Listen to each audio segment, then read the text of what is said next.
tapi nggak bisa untuk makan ke orang lain, biasanya gitu.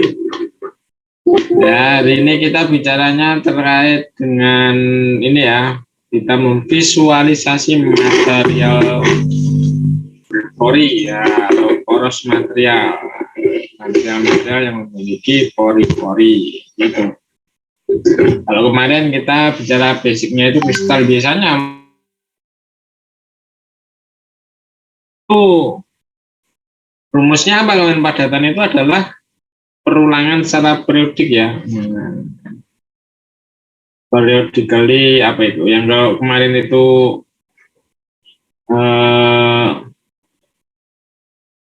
statistically homogen, nah ini periodically homogen. Berarti kalau padatan material berpori sebenarnya juga bentuk kristal juga sebenarnya, kristal ya, dia memiliki unit sel juga ya, ini perulangan gitu. Nah, muncul pori gitu, muncul pori ya, jadi penataannya itu menghasilkan pori-pori gitu kan. Ada nanti yang menghasilkan pori, ada yang menghasilkan lapis-lapis begitu ya. Nah, itu memiliki fungsi-fungsi yang biasanya digunakan untuk berbagai macam absorben, katalis.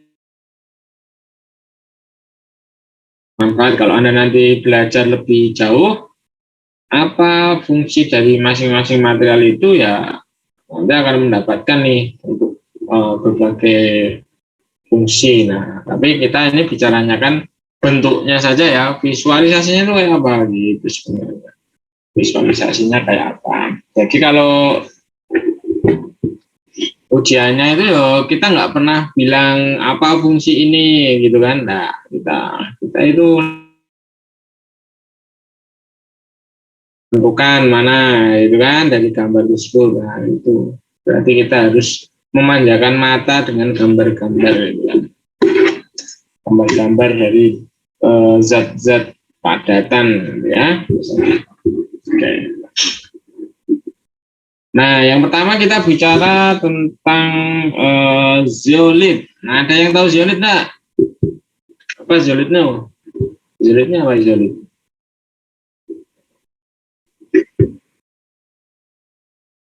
Yang kenal nggak dengan zeolit? Zeolit itu kayak apa sih?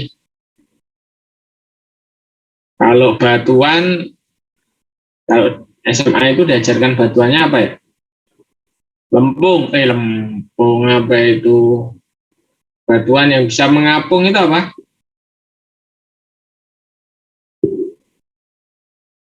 Biasanya apa diajarkan apa? Batuan yang bisa mengapung itu batu apung. Nah, tapi ini totally different dari bayangan kita nanti sebenarnya. Sebenarnya kalau dilihat batuannya itu nggak kelihatan porinya loh, kan gitu. Tapi strukturnya itu berpori. Nah, biasanya yang paling gampang itu apa ya? Nah, kalau ada yang punya kucing, pasti ada yang punya kucing. Siapa yang kucing? Oh, siapa yang kucing? Siapa yang punya kucing? Itu biasanya itu buang hajat. Kucingnya buang hajat. Kalau pagi apa kalau siang sore itu pakai pasir kan itu. Pasir. Ya, pasir kucing. Nah, kenapa kok kalau kucingnya itu buang hajat, misalnya dia kencing ataupun pup di pasir, nggak bau,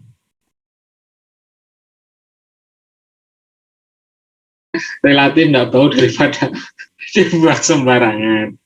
Soalnya saya juga, anak saya itu melihara kucing 4 itu, boros pasir. Pasirnya itu sebenarnya itu kalau Anda ambil, boros pasirnya itu kan bentuknya kayak granul gitu ya. Butiran-butiran pasir. Kalau kamu lihat itu pasirnya nggak kelihatan ada porinya. Sebenarnya itu material berpori pasirnya itu. Biasanya dibuat juga dari material ini namanya zeolit ini. Sehingga bau dari si apa itu kotorannya dari kucing itu terserap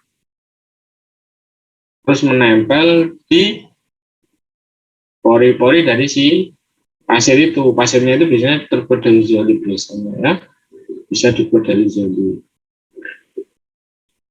Sebenarnya Anda usah beli pasir, itu juga bisa. Anda misalnya pakai lempung dikeringkan terus dia ya disaring, atau mungkin batu bata merah itu kamu hancurkan agak lembut gitu kan, terus kamu saring gitu kan, yang bentuknya granul-granul sebesar itu kamu gunakan sebagai pasirnya si anu, sebenarnya ya bisa untuk menanam. Nah, misalnya kucingnya mau enggak bedanya kan itu, kucingnya udah biasa biasa pakai pasir yang baunya wangi loh, udah pasir baunya wangi, kasih parfum itu nempel di pori-porinya. Nah, kalau dia dari mata ya nggak kelihatan kan, tapi sebenarnya dia struktur dari materialnya itu memiliki pori gitu.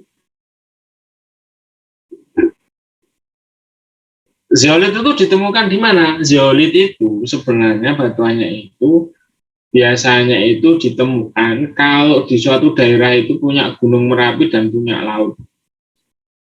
Contohnya di Jogja ya. Jogja itu ada gunung,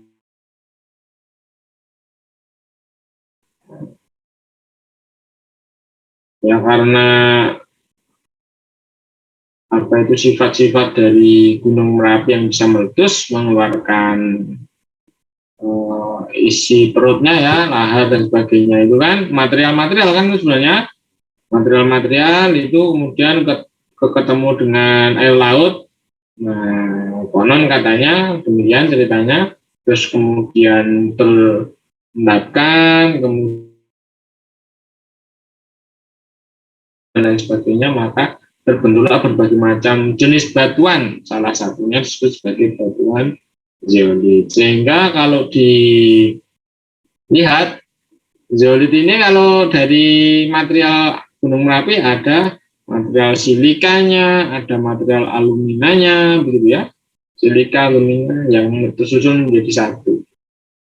Nah, kemudian di dalamnya itu banyak ion-ion ya, ion-ion atau material-material kation gitu ya. Kation itu dari mana itu dapatnya? Ya dari laut itu. Laut kan kaya dengan material kation, ada Na, Mg, K, semuanya pakai plus ya, karena kan di lautan tuh ada Na plus, ada K plus, ketemu dengan si Al itu, silika alumina itu menjadi batuan zeolit.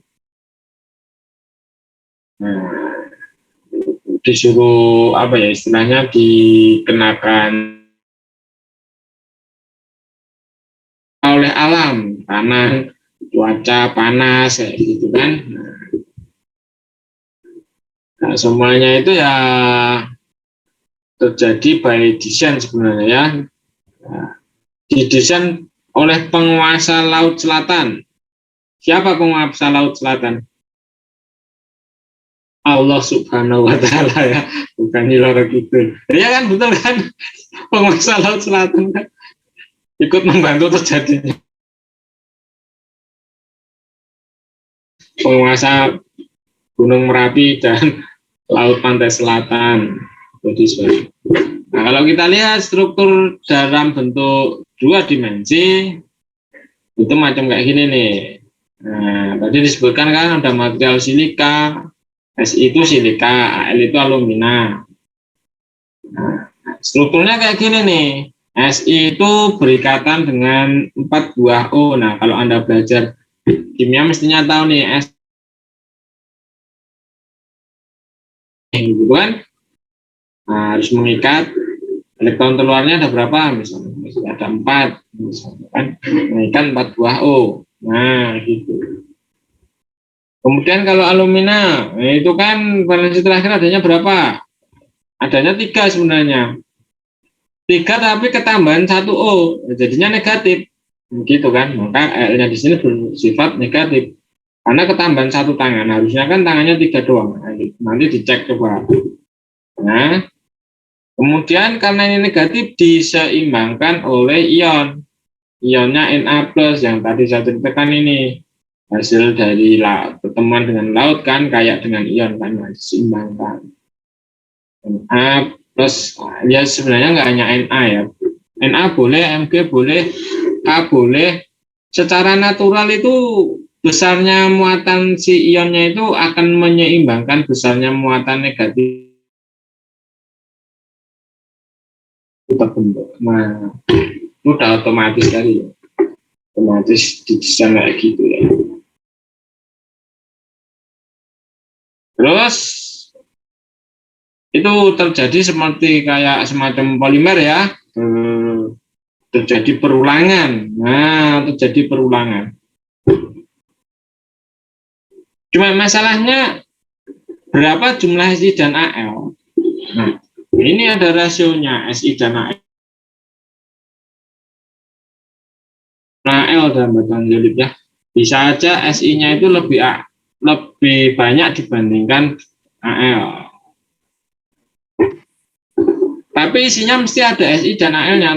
Kalau isinya cuma Al semua nanti namanya bukan batuan solid. Tapi sih Pak, maaf menyela sebentar.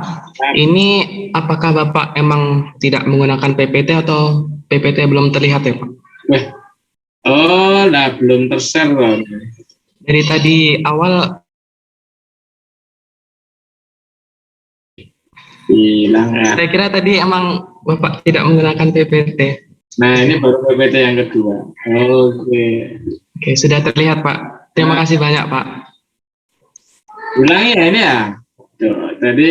Tadi ya saya sebutkan ya, ini struktur dua dimensi dari batuan zeolit sebenarnya. Kalau kita tuliskan tuh gambarkan secara sederhana. Ya, tadi terdiri dari silika dan alumina ya. Silika tadi saya sebutkan dia memiliki valensi berapa? Nah, harus mengikat 4O gitu kan. Nah, sedangkan Al itu valensinya sebenarnya 3 ini, harus mengikat 3O gitu kan. Tapi karena mengikat 4O, maka di sini negatif. Ada muatan negatifnya. Oke, kemudian muatannya disetimbangkan oleh mineral-mineral kation. Ya, kan tadi saya sebutkan toh, itu biasanya itu material zeolit terdapatnya kation kan. Nah, disembangkan. Terus kemudian secara alamiah dia membentuk suatu batuan. Nah, ini terjadi perulangan ya karena bisa sampaikan nih. Nah, namanya padatan kan dia secara periodik berulang gitu kan. Nah, sebenarnya suhunya itu berulang. Apakah di sini hanya Na tok? Boleh kalium enggak? Boleh Mg plus, Mg2 plus, boleh enggak? Ya, titah sang maha kuasa gitu kan. Dulu terciptanya bagaimana kan? Nah, bisa macam-macam. Yang penting itu ini mesti menyeimbangkan positif itu menyeimbangkan negatif. Nah, karena ini zeolit, mesti di dalamnya itu terdapatnya itu ada Si dan Al dalam rasio tertentu. Kalau semuanya itu Al, itu namanya bukan zeolit ya, namanya nanti alumina. Kalau semuanya Si nggak ada Al, namanya juga bukan zeolit. Tapi kalau silika alumina ya bentuknya bisa zeolit kayak gini, dengan catatan bentuk strukturnya perulangannya seperti ini. Nanti ada nih rasio Si dan Al itu menyebabkan struktur zeolit macam-macam. Nah, kan Anda bayangkan nih kalau Si-nya apa itu? Si-nya perbandingannya 1:1, nanti beda lagi dengan bentuk struktur perbandingan Si dan Al-nya 3:. Ini nanti akan menyebabkan sifat khususnya itu nanti adalah ukuran ininya, rongga atau ukuran pori-pori dari batuan itu nanti bisa berbeda-beda, bisa lebih besar, bisa lebih kecil. Nah, tapi minimal rasionya itu 1:1. Si-nya 1, Al-nya 1. Boleh Si-nya lebih banyak. Yang itu Al-nya lebih banyak ya. Nah, ini bentuk dua dimensinya ya, atau bentuk sederhananya ya. Nah, Nah, ini kalau digambar lebih sederhana lagi ya, bahwa SI itu kalau berikatan dengan AL itu harus ada jembatan O-nya. Jadi bukan SI langsung AL ya, tapi SL. Kemudian AL juga gitu. AL kalau mau berikatan dengan SI itu ada jembatannya, namanya jembatan O-nya. Jadi SI, O, AL, O, SI kayak gitu terus. Ke atas juga gitu. Ada jembatan O-nya gitu kan. Nah, AL di sini negatif karena mengikat 4O. Nah, tapi bentuknya sebenarnya ya nggak lurus-lurus kayak gini nih. Nah, bentuknya nggak lurus-lurus. Polimer, bentuknya itu seperti polimer ya, strukturnya nanti akan dipengaruhi oleh bentuk struktur yang besarnya atau yang polimernya tadi. Nah, ini kalau kita cut, kita potong, sebenarnya zeolit itu terdiri dari dua buah perpaduan, gitu kan?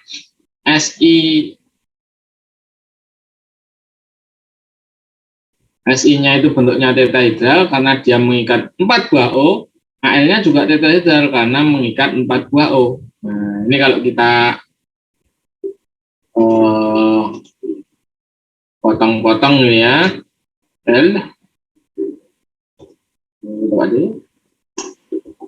ini kalau kita potong-potong di sini ya, nah, atau ini kita potong di sini. Nah, ini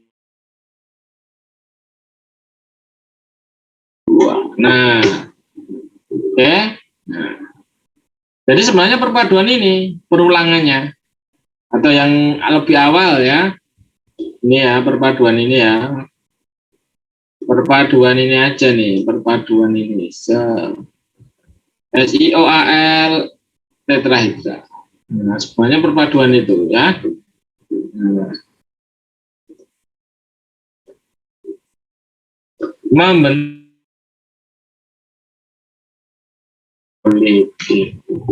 tetrahedral itu sebenarnya bentuknya ya nggak flat kayak gini ya. Kalau kita lihat tetrahedral.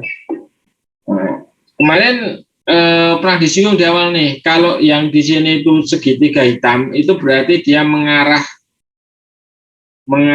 ke belakang atau ke depan, sedangkan yang ini arah kebalikan dari si yang ini. Kemudian kalau yang lurus gini bisa atas bawah, arahnya ke belakang sana, ini arahnya ke depan sini misalnya ya. Dan O-nya di sini yang arah atas, ini ke arah bawah.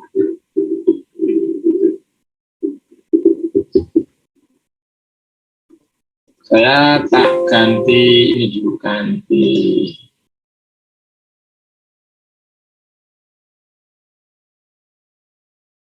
yang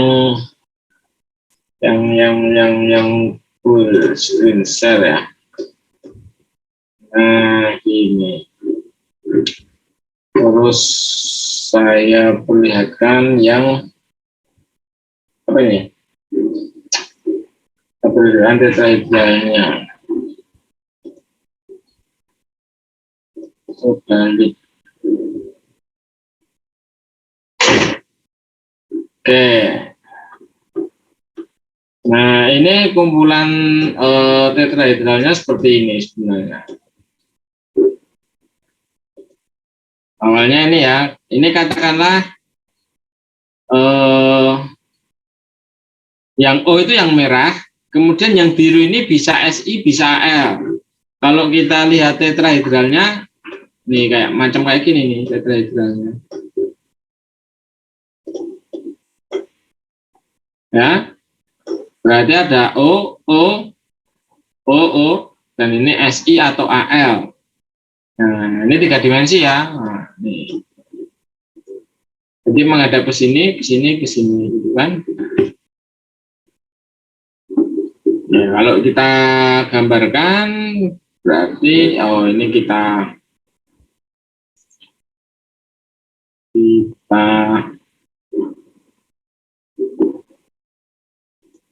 Maksud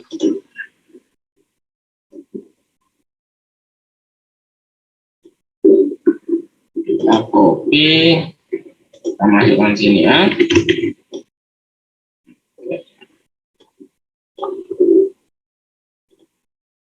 Nah.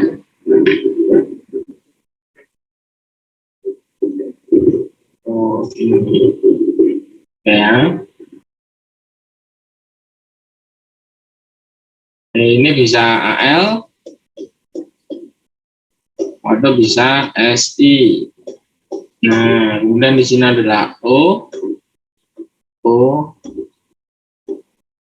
dan O. Nah, ini namanya tetrahedral arrangement.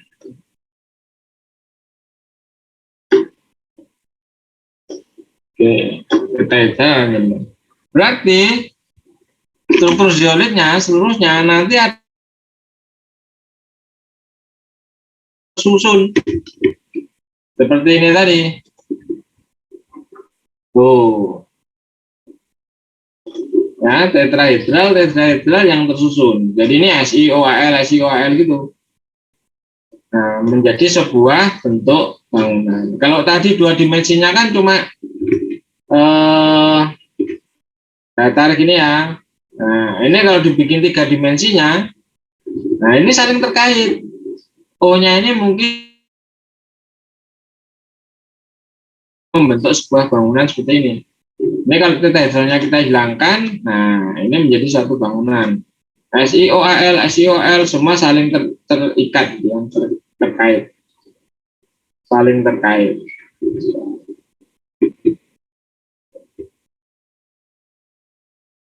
Lanjut.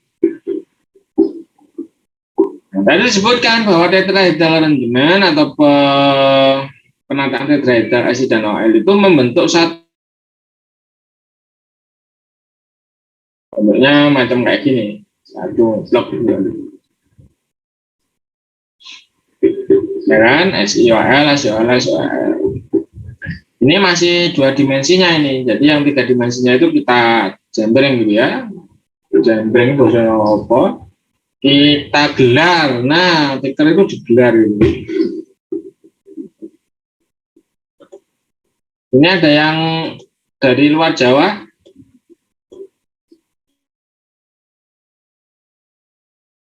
Semuanya paham? Ada, Pak.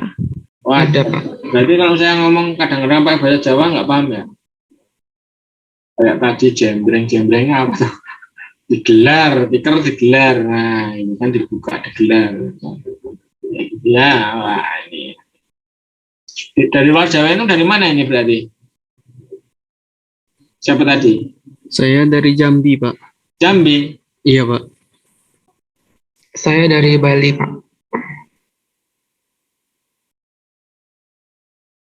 Melayu, Pak. Melayu. Bahasanya Ipin Upin berarti ya. Kalau dari Bali ya, asli Bali ya? Bukan nih, Setianto nih. Lagi Bapak Ibu orang Jawa semua, Pak. Cuman tinggalnya aja di Bali. Oh, tinggalnya di Bali. Balinya di mana? Di Badung, Pak. Bandung. Badung. Iya. Badung. Aku kayaknya belum pernah kalau. Aku di apa itu ya? Di pantai-pantainya malah tempat wisata soalnya. Wisata. Kalau yang kayak sawah-sawah itu apa namanya? Ubud, Pak. Ubud. Nah, Ubud. Jadi kalau di Ubud itu susah parkirnya ya, jadi harus stay sana supaya pakai kendaraan umum. Oke, berarti standar itu kalau saya ngomong bahasa Jawa paham mesti ya? Paham, Pak. Paham. Ya, tadi ini berarti dua dimensinya. Nah, kalau Anda lihat ini, MeN plus ini adalah metal dengan muatan N. Ini penyeimbang muatan Al. Gitu. Nah, ini sebenarnya ini kayak ya akan muatan negatif. di sekitar sini tuh. Nih kayak akan muatan negatif. Ini juga nih kayak muatan negatif. Daerah sini disebut biasanya dalam istilahnya itu adalah awan elektron. Awan elektron. Karena banyak awan elektron ya dinetralkan dengan adanya muatan lah ya materialnya ya. Dua dimensinya kayak gitu. Nah, kemudian silika tetrahedron ini ya, dengan alumina tetrahedron ini kalau bergabung ini dapat menghasilkan dua buah cincin, namanya cincin 4R atau 4 ring ya. Kemudian juga cincin ring 6 itu cincin 4R atau cincin ring 6. Yang mana itu cincinnya itu? Nah, kita lihat di sini. Nih yang dimaksud cincin 4R itu ini sebenarnya. Itu 2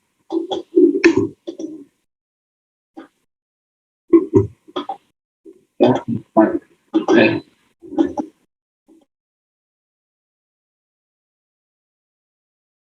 Ini ya 1 2 3 4. Oke, ini kan cincin 4 nih. Nih kalau tak hapus dulu. Ini kan bangunan zeolit nih sebenarnya ya.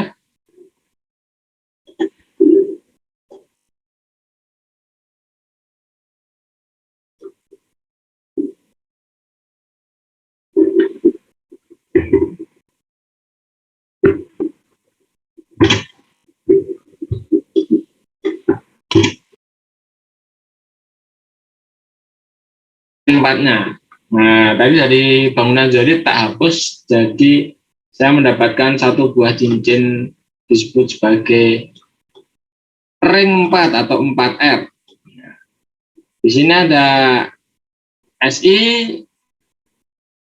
AL misalnya ya, SI atau AL atau SI, SI nggak apa-apa, L-nya di sini misalnya kan, atau perbandingannya sama boleh. Sebenarnya bukan karena SI dengan SI ya, itu karena teta harus ada AL-nya sih sebenarnya ya. Tapi AL-nya itu kan bisa jadi tidak di pas di cincin 4 ini, pas di bangunan yang lainnya gitu kan. Jadi tetrahedral dengan tetrahedral nanti sebenarnya membentuk 4R ini. Atau bisa juga membentuk 6R. Ini tak copy dulu. Copy pasang sana biar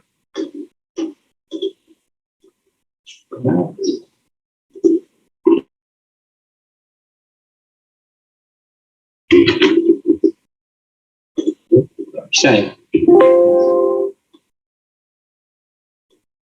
Oh sayangnya nggak bisa. Nah, ini di mana tadi ya?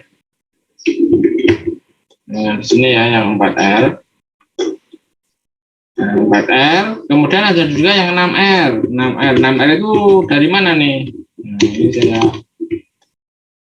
Nah, ini 6R-nya ini nih. 6R.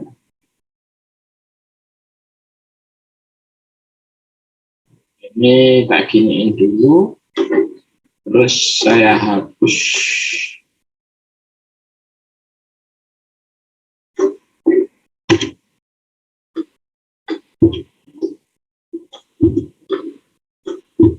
Nah, 1, 2, 3, 4, 5, 6. Oke, ini 6R.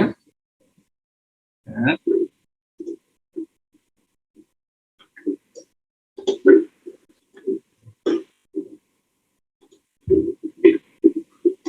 Habis ini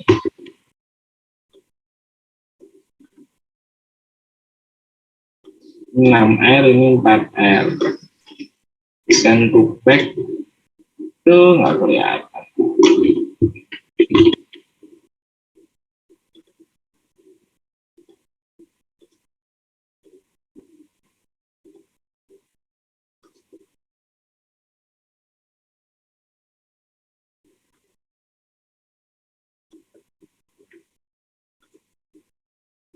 Oke ya. Nah, 4R dan 6R. Ya. Bangunan 4R dan 6R ini, ya, ini bisa saling tersusun menjadi D4R. Nah, D4R atau bangunan dihidral dari cincin 4R. Kemudian yang 6, sedangkan perpaduan dari 4R dan 6R itu bisa menjadi ini, apa yang tadi saya sampaikan, bangunan seperti ini, ya.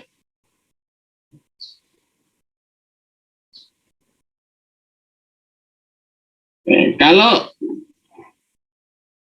bangunan ini disebut sebagai sodalit, ini disebut sebagai sodalit ya ini. Bangunan ini karena padatan itu perulangan, ya, sodalit ini menjadi bangunan seperti ini. Ini namanya sodalit yang tertata. Oke. Kemudian kalau yang 6R ini menjadi bangunan kayak gini kalau ditata antara D6R dengan sodalit, atau sodalit dengan sodalit dihubungkan dengan D6R. Baujasit gini, sedangkan sodalit itu apabila dihubungkan antar sodalit itu dihubungkan dengan D4R, D4R itu kubus ya, dari awalnya D4R ini, itu menghasilkan zeolit tipe A, misalnya kayak gitu.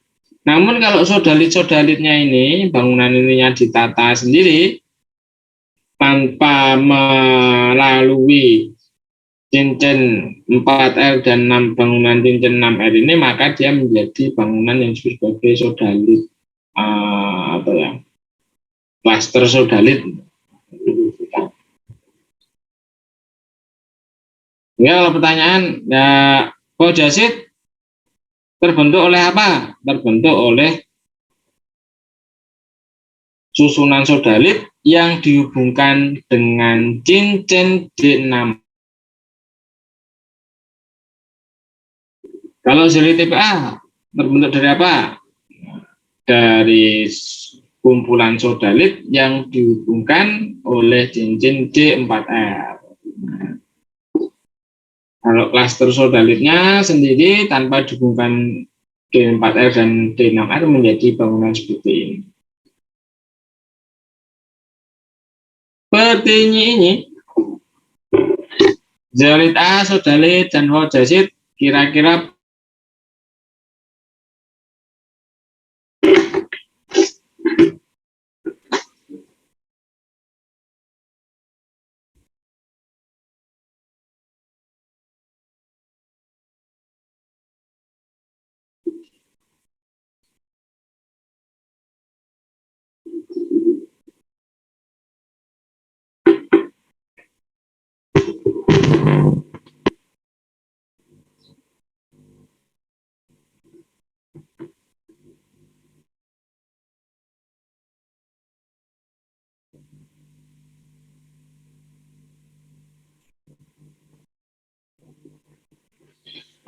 yuk, nanti kita lihat ya besar mana.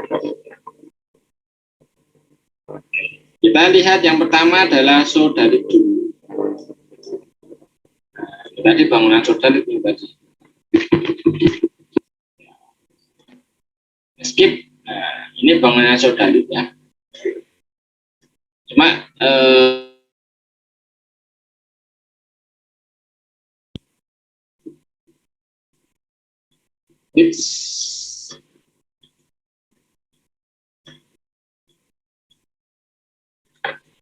oke, ini adalah bangunan sodalit yang tadi saya sebutkan ya. Dari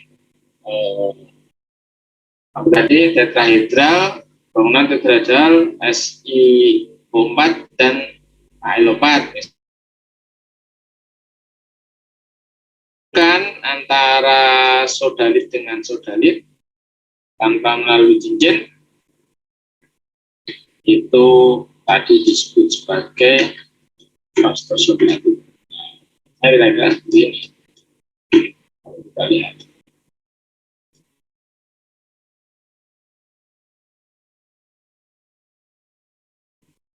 Oh, bentar ya. Ini kalau kita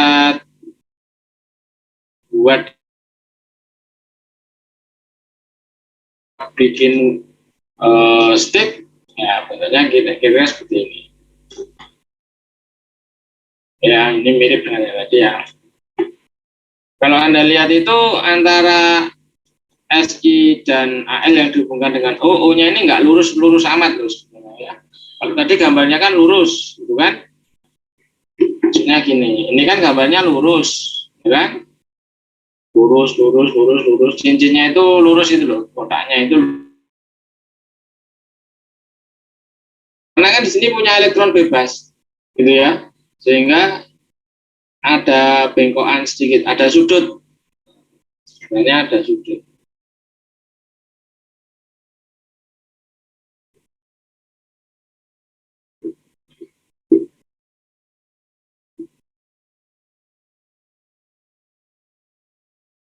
Ya, ini ada sudutnya. Ini kalau kita bentuk tetrahedral baik SiOL maupun SiO4 maupun AlO4 ya.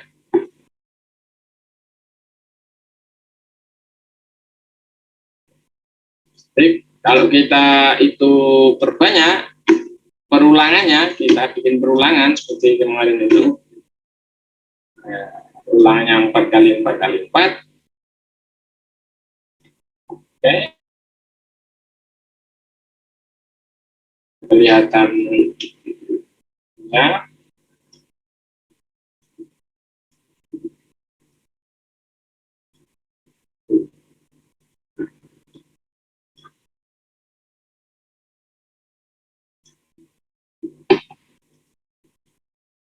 Nah, ini yang disebut sebagai booster zeolit todalit maksud saya. Todalit unit cell.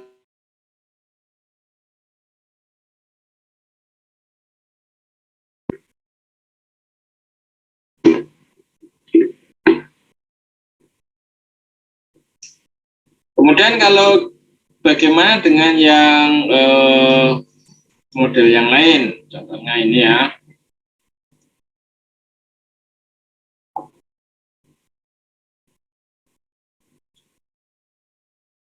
Kita bikin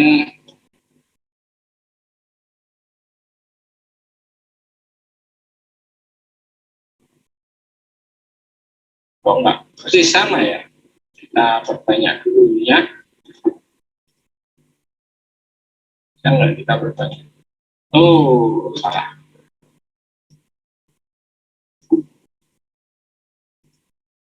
Kita perbanyak menjadi 2, 2, 2.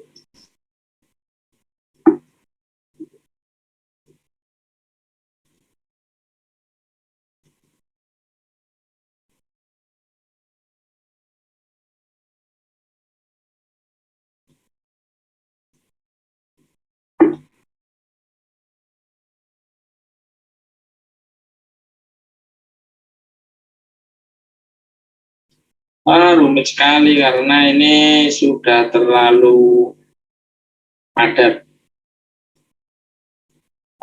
Kita download dari sini dulu ya. Bangunannya namanya Vaudesit ya.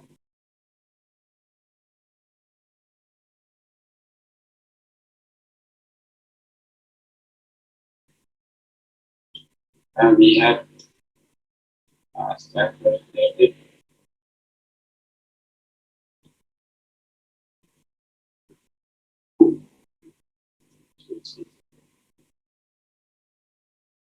Aja. Nah, Vaudesit. Stabilisir.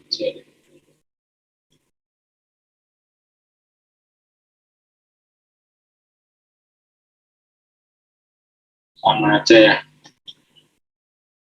Mungkin dalam bentuk ini mungkin stick.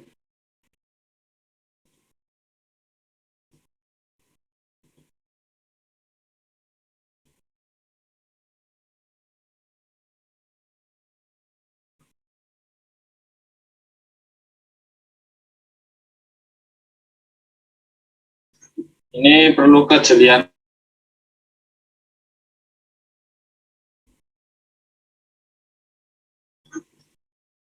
supaya bentuknya sama persis. Gimana tadi caranya ya?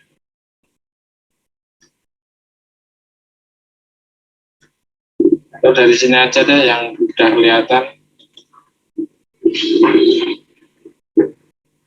Nah, ini aja. Tadi nggak dilihat mata, malah pusing. Intinya adalah ini di sini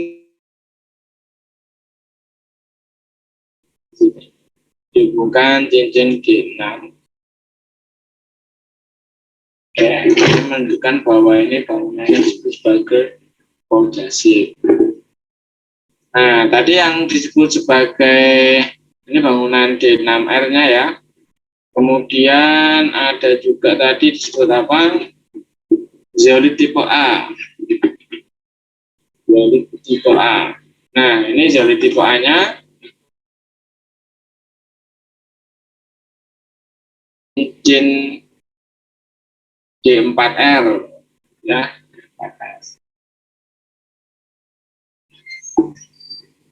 Nah, ini kalau kita buka semua, misalnya kita pengen lihat porinya berapa besarnya,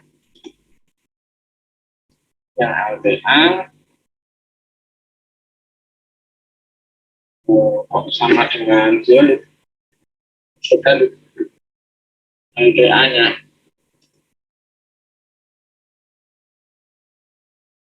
Kita dapat LTA-nya dulu di sini ya.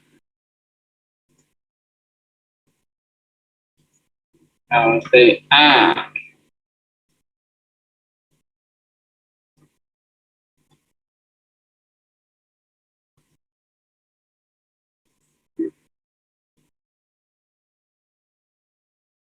Oke, kita buang dulu NA-nya.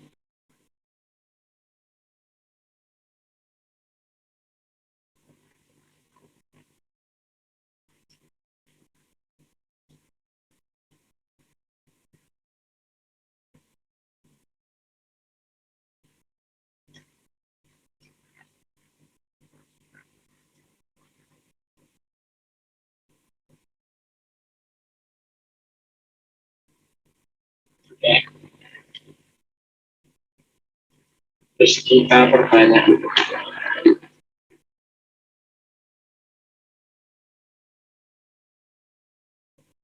Pori siapa yang paling besar? Nah, kita terus dulu. Kita terus dulu. Ini kita terus dulu. Ini kita perbanyak lagi. 3 kali 3 kali 3. Oke. Dan ini kita perbanyak 3 kali 3 kali 3.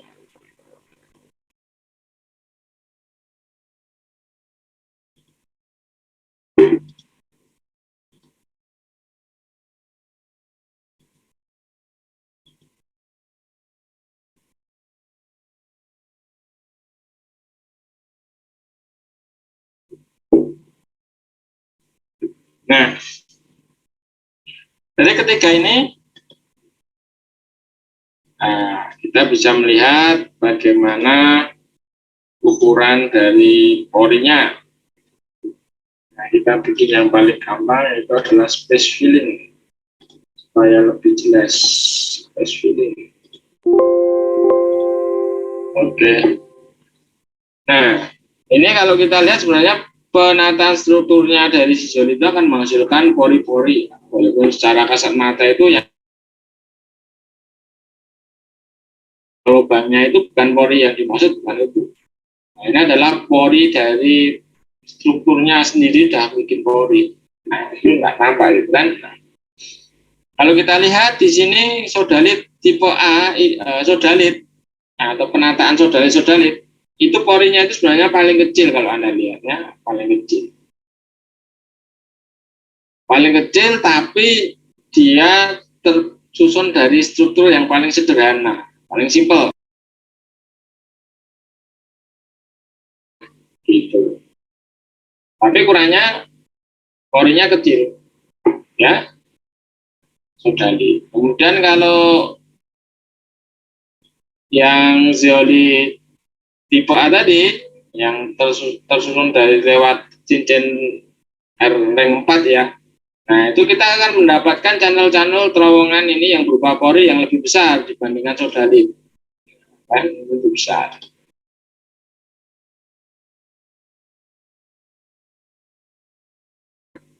Dengan terdiri dari beberapa jumlah zeolit dalam membentuk pori ini yang lebih banyak dibandingkan yang ini.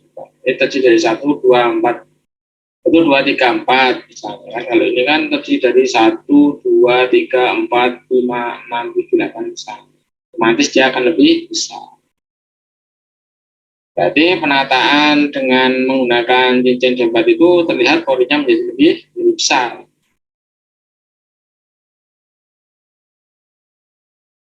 Ini kelihatan lebih kecil, Pak. Tuh, kelihatan lebih kecil. Itu karena kita penampakannya itu pada sisi yang lebih tidak, atau sisi yang menampakkannya memang pori yang lebih kecil. Tapi kalau kita lihat sebenarnya, kalau kita putar, nah, dia memiliki terowongan pori yang lebih besar akibat dari penataan cincin D6. Nah, kalau kita hitung ini ya, ini melibatkan berapa ini? 1, 2, 3, 4, 5, 6, 7, 8, 9, 10, 11, 12, ada 12 atom yang menyusun satu rongga misalnya ya. Artinya apa?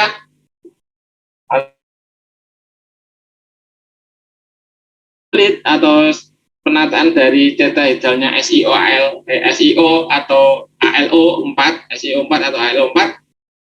Nah, tergantung penataannya itu akan menghasilkan jenis pori yang berbeda-beda. Apa cuma hanya 3 jenis ini ya? Sebenarnya enggak, banyak sebenarnya, jenisnya banyak sekali. Bahkan ada yang ditemukan juga oleh industri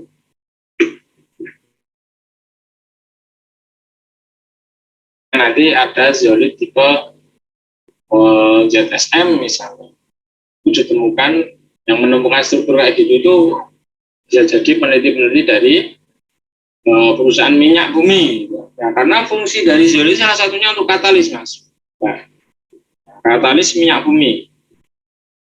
Jadi partikel atau mineral minyak bumi gitu kan yang mau dimurnikan dijadikan bensin itu dilewatkan tengah sini ya, dilewatkan pori itu, porinya itu nanti mengandung situs aktif atau material mineral aktif yang menyebabkan minyak bumi itu bisa terpotong-potong dari rantai yang panjang, bisa terpotong-potong menjadi rantai yang lebih pendek masuk ke channel ini.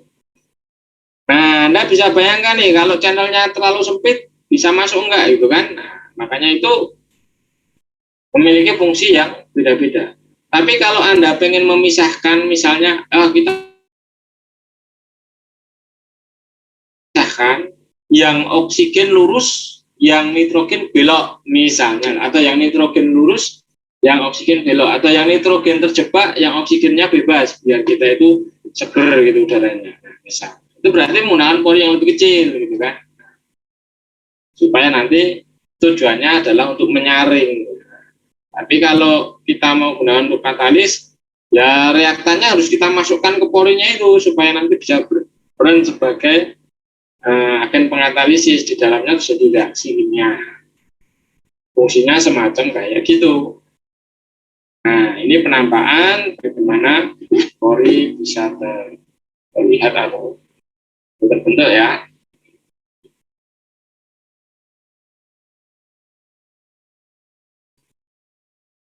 Nah, sebentar saya ambil minum dulu, ini tenggorokannya.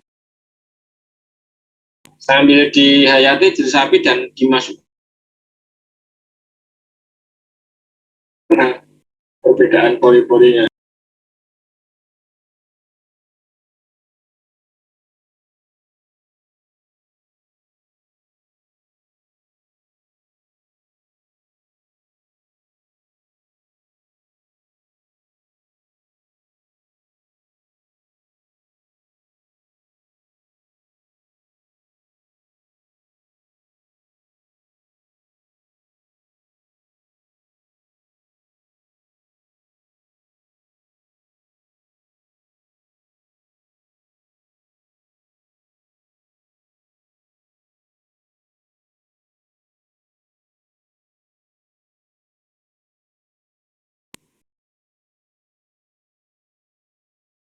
Oke.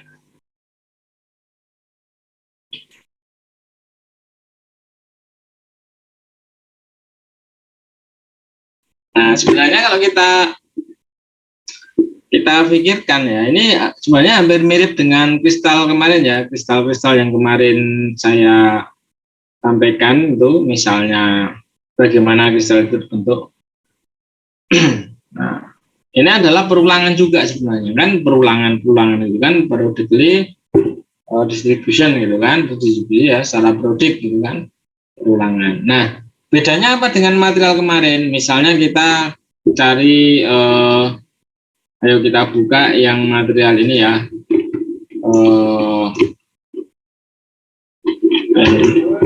CL gitu kan, JIF.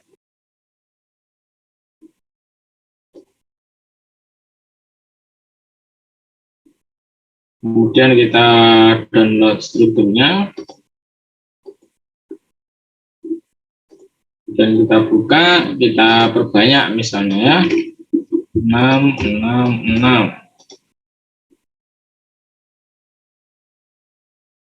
Ini kalau padatan kemarin ya, yang kita pelajari kemarin, dia tidak memiliki pori. Nah, bedanya gitu.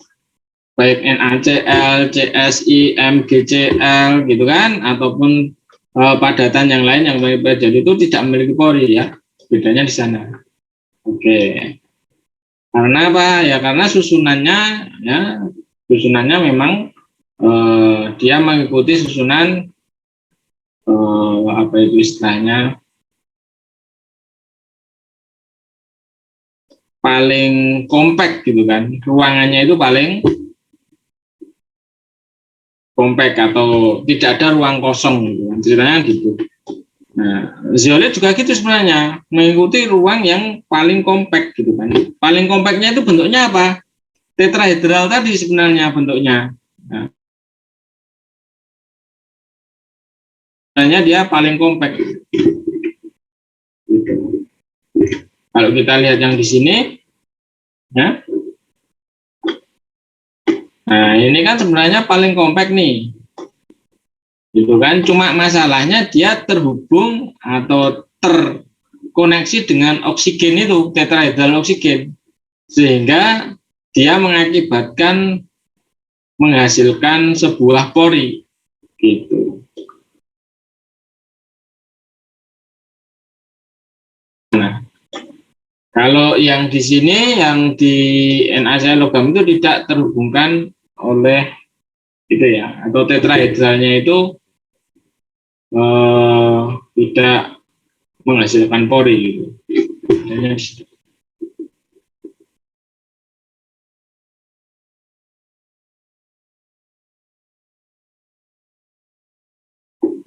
Sebenarnya kalau kita mau melihat misalnya di sini satu-satu misalnya.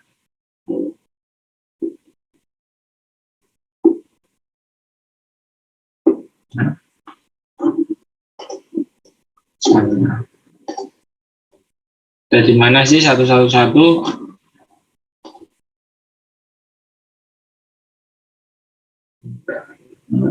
Lattice plan 111.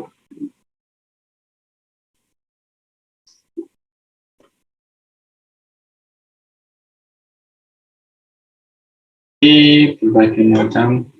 Ini saya gunakan dulu punya.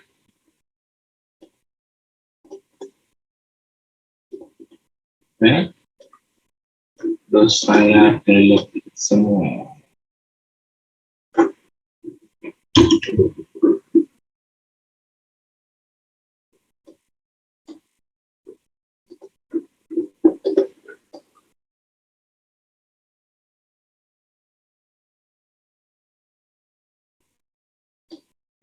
Oke. Nah, saya delete dulu. Oke. Nah, kita akan melihat permukaan sebuah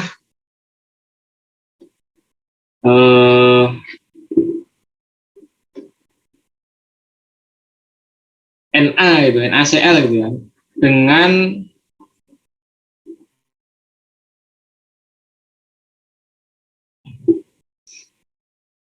kadang kita itu kan mau melihat sebuah potongan dari misalnya ya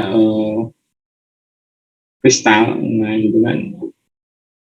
Kita mau melihat permukaannya saja, gitu. Bisa kita itu melihat dari indeks Millernya. Pada bagian mana kristal itu yang ingin kita lihat. Kebetulan pada indeks Miller 100 ini terlihat bahwa seluruh Na. Kalau bukan NaCl, itu tentu saja nanti jarak antara Na ke Na ini mungkin berbeda gitu ya. Mungkin berbeda. Kalau ini NaCl mungkin jaraknya segini gitu kan. Nah, indeks Millernya kebetulan ini. Saya ingin mengatakan begini, sama halnya dengan zeolit ini. Misalnya ini kita buat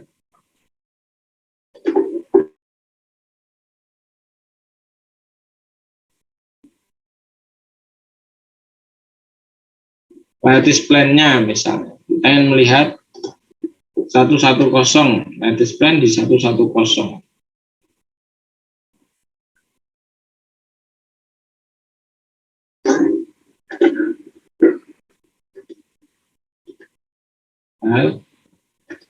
Nah,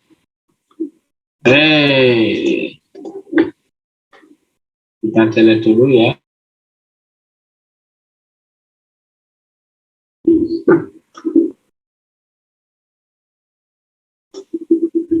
Oke. Nah, ini bentuknya 110.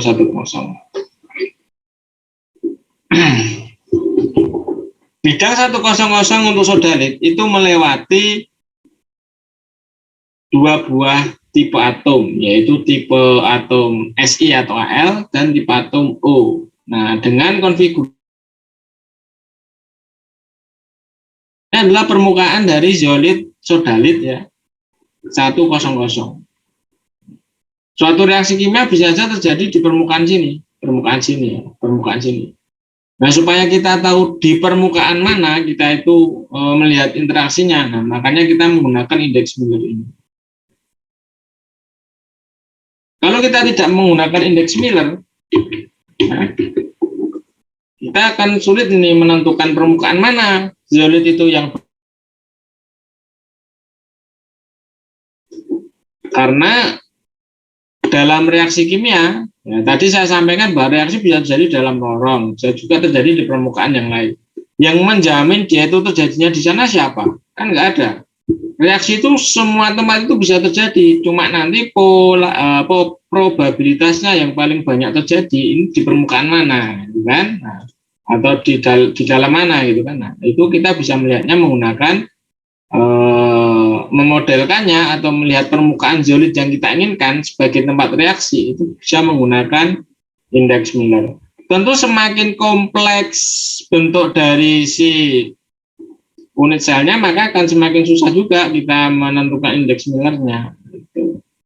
Nah, Cuma penampakan permukaan zeolit ini bisa macam-macam gitu ya.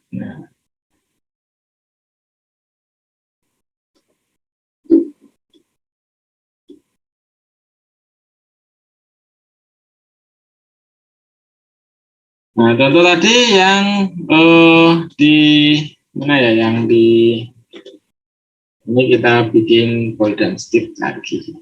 Nah, kita pengen melihat cincin 6-nya menggunakan indeks Miller, apakah bisa gitu kan? Nah, kita bisa juga melakukan itu. Nah, misalnya kita menggunakan ini.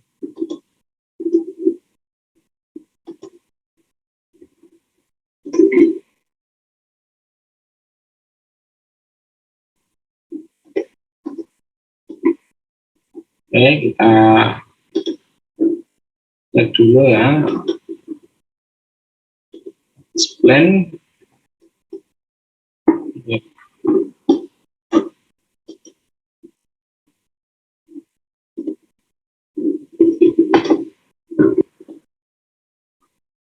Kita ingin melihat tadi indeks Miller pada cincin D6R misalnya.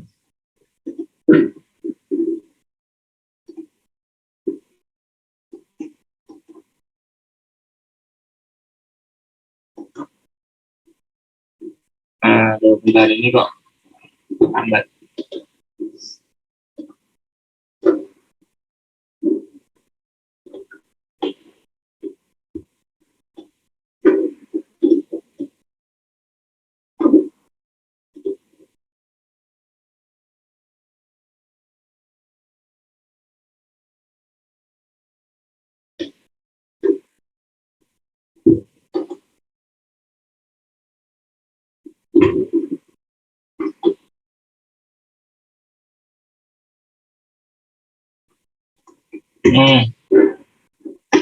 Ayo, Patrick. Kita bikin ini dulu aja yang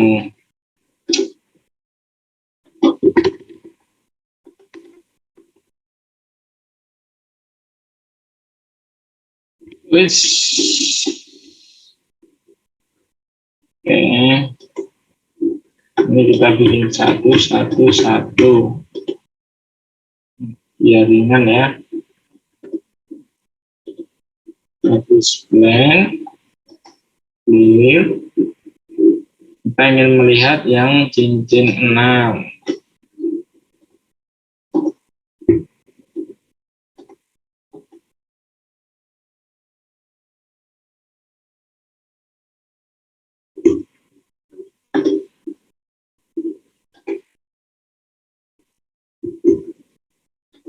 Nah,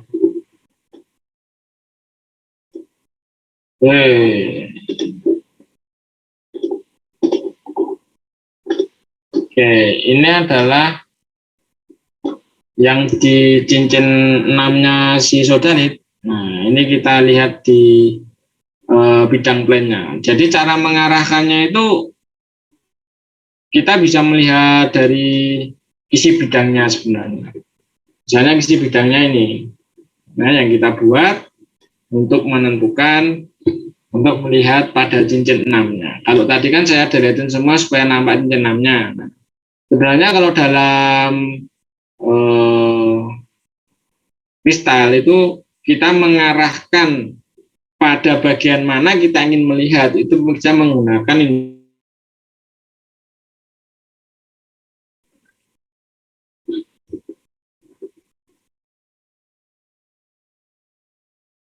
Jadi kalau misalnya kita memiliki bangunan zeolit, kemudian kita buat indeks Miller sekian itu melewati atom apa saja, misalnya melewati cincin 6, 1, 2, 3, 4, 5, 6 misalnya.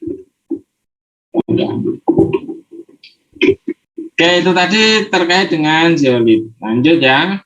Nah, silikanya itu disebut sebagai alumina oksida. Ya, nah rumus sederhananya itu adalah ArOAl kayak gini. Rumus sederhananya. Bentuk bangunan basicnya itu disebut sebagai corundum. Corundum. Tapi kalau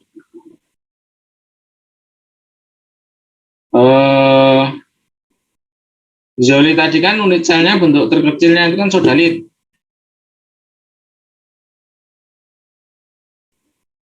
Alumina. Ya. Kalau ini tidak bermuatan ya, tidak bermuatan. Karena dia mengikat 3 buah tangan. 2 untuk O, 1 untuk O yang lain. Nah ya, 1 untuk O, 1 untuk O yang lain. Jadi ini kan 3. Kalau yang Zoli tadi kan 4 ini. 1, 2, 3, 4. O, O, O, O, 4. Jadi dia bermuatan negatif. Tapi karena ini tangannya 3, negatif gitu kan. Nah, sehingga Anda lihat. Nah, ini kok kelihatan banyak Pak. AL-nya mengikat banyak. Oh, ini kan ada di pojok nih. Ini berarti yang sebelah sana itu, ini sebenarnya perulangan saja ya. Jadi bukan dia mengikat banyak. Oh, gitu. Nah, ini perulangan-perulangan saja sebenarnya.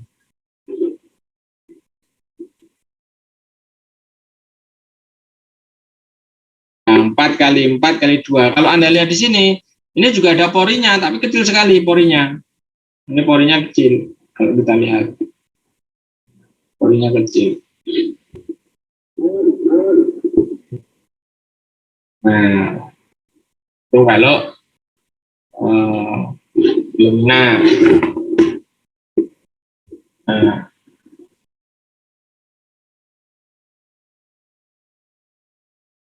oke.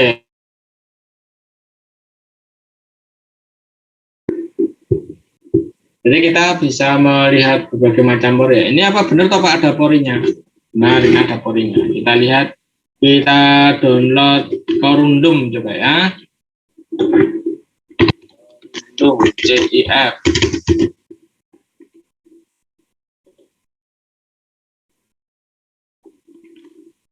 Nah, kita downloadkan Corundum dulu ya. Biasanya saya ada di si alumina. Cepat.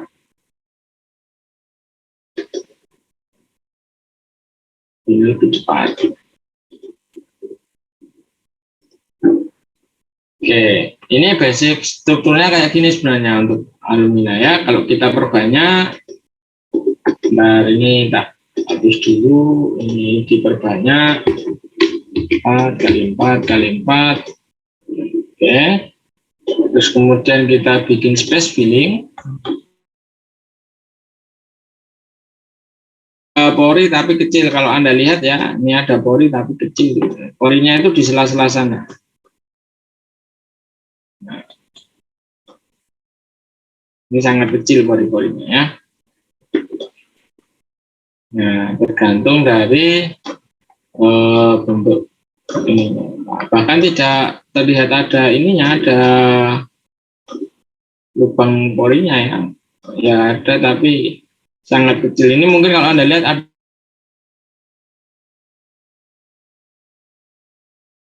kelihatan di porinya. Gitu.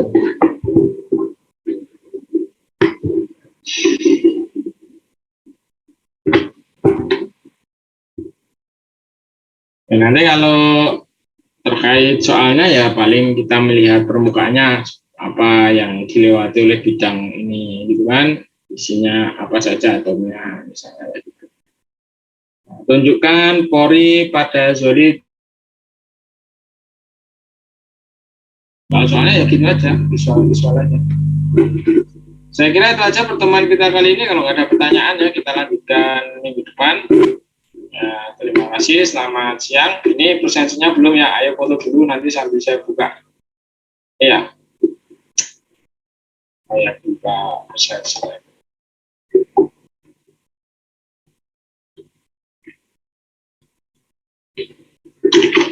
Oke.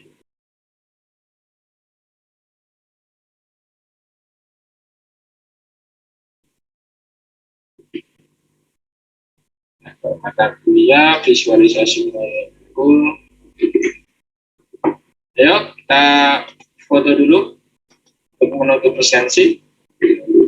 Oh ya, kemarin itu Sudah saya cek, kayaknya ada satu yang belum mengumpulkan deh tuh bahasa. Coba nanti yang belum segera mengumpulkan nih, akhir bulan ini harus mengumpulkan.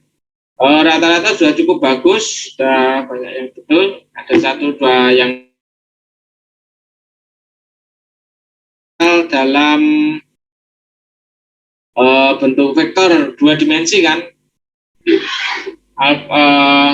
A, B, C itu bentuk ininya ya, vektornya kan kemarin koordinasinya kan ada yang bentuknya itu dua dimensi. Nah, itu ada yang tidak menjawab itu dua dimensi, langsung pada menggambar tiga dimensi. Kalau dua dimensi berarti searah vektor C-nya itu kan 0. Nah, itu berarti harusnya nggak digambar. Ya, karena kita menghadap kita itu gambarnya menghadap kita, gitu kan? Nah, harusnya kayak gitu. Yang belum benar, ini dicek ya, ayo dibenarkan. Soalnya kan kemarin gambar dalam dua dimensi dan perspektifnya berarti tiga dimensi, gitu kan? Itu ya. Cek. Kita siap? Mari kita senyum. 1, 2, 3.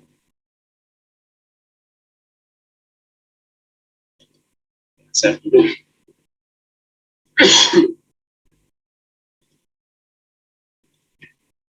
Ini pertemuan keberapa ya? 4. Cepat sekali ya. Visualisasi.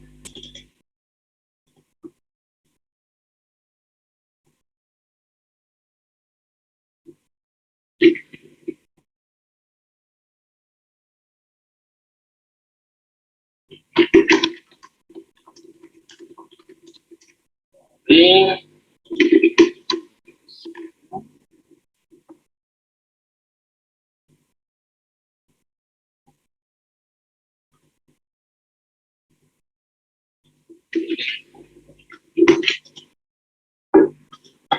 oke, silahkan presensi sampai jam 12:10. Assalamualaikum warahmatullahi wabarakatuh. Waalaikumsalam warahmatullahi wabarakatuh. Terima kasih, Pak. Terima kasih, Pak. Terima kasih, Pak.